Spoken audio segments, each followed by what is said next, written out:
Pasar tradisional Cepogo di Boyolali, Jawa Tengah terbakar malam ini. Minimnya pasokan air menyulitkan petugas untuk memadamkan api.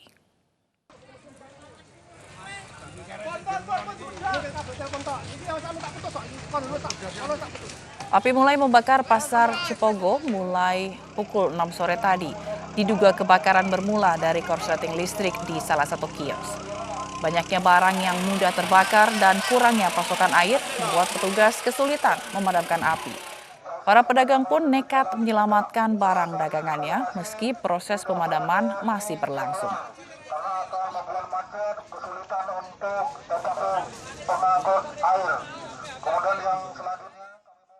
Kebakaran juga terjadi di permukiman padat penduduk di Jalan Macini Sawah, Makassar, Sulawesi Selatan siang tadi. Api baru bisa dipadamkan setengah jam kemudian akibat lokasi kebakaran yang berada di gang sempit.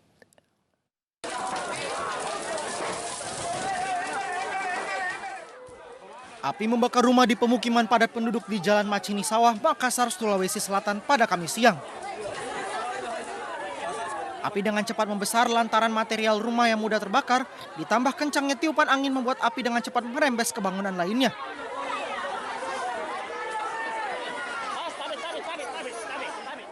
Selain itu, lokasi kebakaran yang berada di gang sempit membuat petugas pemadam kebakaran yang dibantu warga kesulitan menjangkau titik api. 25 unit mobil pemadam kebakaran pemerintah Kota Makassar dikerahkan. Api pun baru bisa padam setelah setengah jam kemudian.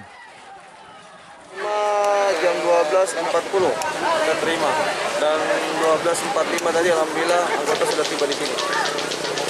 Kendala tadi alhamdulillah kita cepat datang. Seperti biasa proses karena banyaknya masyarakat yang nonton apa segala macam, tapi alhamdulillah ini tadi bisa kita atasi semua. Kebakaran ini membuat 5 rumah warga hancur. Dugaan sementara kebakaran akibat arus pendek listrik. Namun penyebab kebakaran masih diselidiki oleh polisi sektor Makassar. Dari Makassar, Sulawesi Selatan, Andi dari Sunggu, iNews melaporkan.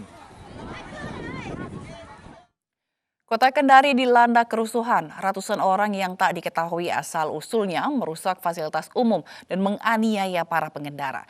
Tidak ada aparat yang datang mencegah saat kejadian.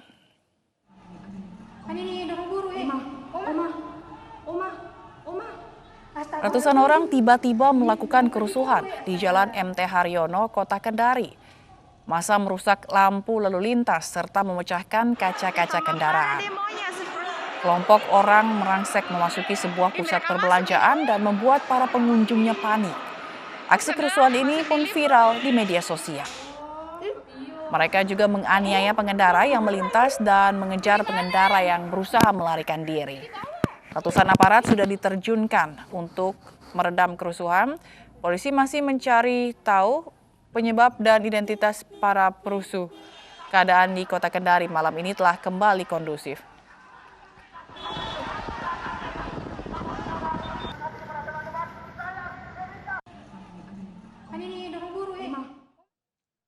Tiga nelayan di Pacitan, Jawa Timur terseret ombak saat memancing ikan di laut. 1 dari 3 nelayan tewas, sementara 1 hilang.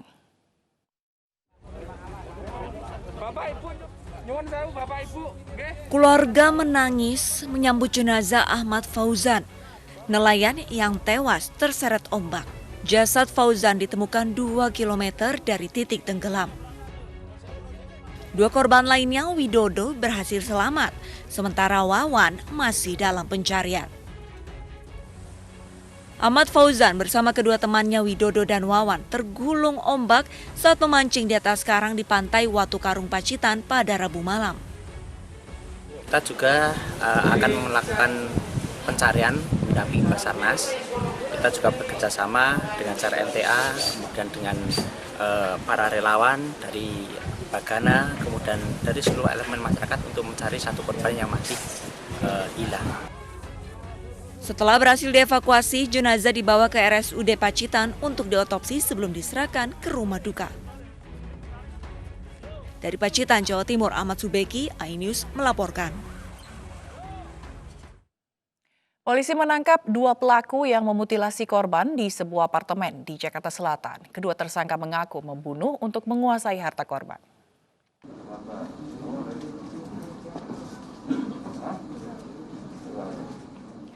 Inilah DAF dan LAS, pelaku yang membunuh dan memutilasi Rinaldi Harley Wismanu yang jenazahnya ditemukan di apartemen Kalibata City, Jakarta Selatan.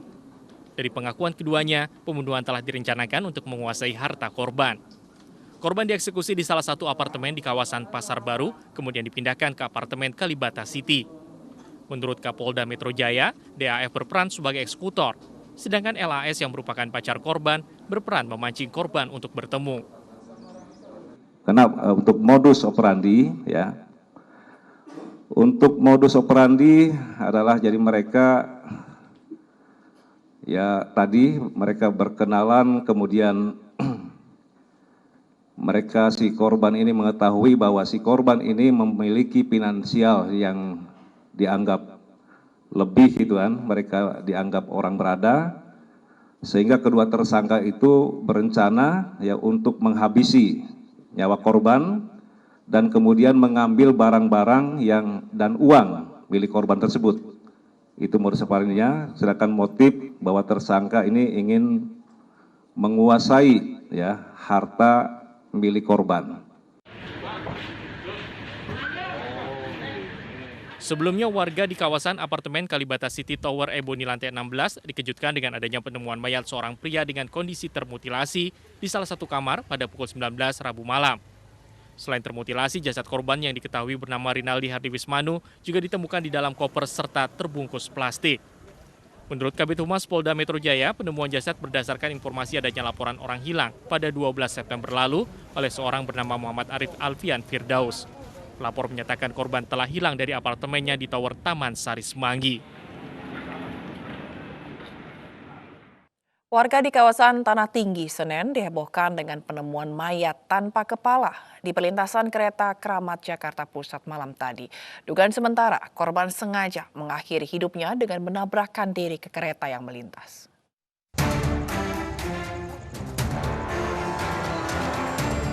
Tewasnya seorang pria parubaya di perlintasan kereta Kramat menghebohkan warga di kawasan Senen, Jakarta Pusat malam tadi. Pasalnya, saat jenazah ditemukan kondisinya sangat mengenaskan, yaitu jasadnya terpisah dengan kepala. Sempat ada yang melihat si korban ini mondar mandir pakai tas, gitu kan, sempat duduk segala macam gitu. Cuman belum tahu sih ini akibat bunuh diri atau murni kecelakaan, itu belum kita tahu. Dugaan sementara korban tewas akibat menabrakkan diri ke kereta komuter lain yang melintas dari arah Jatinegara ke stasiun Pasar Senen. Berdasarkan hasil identifikasi polisi, korban bernama Boyke Immanuel, warga Jalan Keramat 5 Senen, Jakarta Pusat. Kini jasad pria berusia sekitar 35 tahunan ini dievakuasi ke RSCM Jakarta guna kepentingan penyelidikan. Dari Jakarta Pusat, Raniston Sanjaya, iNews melaporkan. Sebuah mobil jenis sedan ringsek usai ditabrak KRL jurusan Tanah Abang Rangkas di perlintasan tanpa palang pintu, Tanah Kusir, Kebayoran Lama, Jakarta Selatan. 4 penumpang mobil mengalami luka-luka.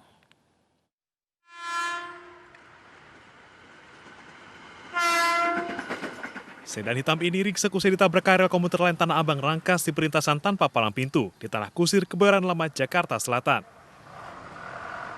Mobil awalnya melaju dari arah Bintaro menuju Ulu Jami.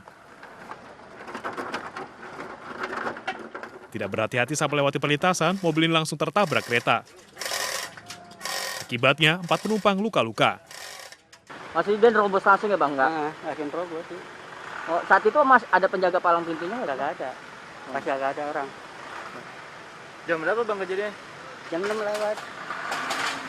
Dari keterangan sopir, dia sudah berhenti, tapi agak majuan berhentinya dari nyenggol itu kayaknya. Kasus ini ditangani Satlantas Polres Metro Jakarta Selatan. Dari Jakarta, Den Helmi, iNews melaporkan. Kepolisian daerah Papua resmi menetapkan Wakil Bupati Yalimo, Erdi Dabi, sebagai tersangka karena lalai dalam berkendara sehingga menewaskan seorang poluan. Dan dari hasil pemeriksaan kesehatan, Wakil Bupati Yalimo ini dalam pengaruh minuman keras saat berkendara.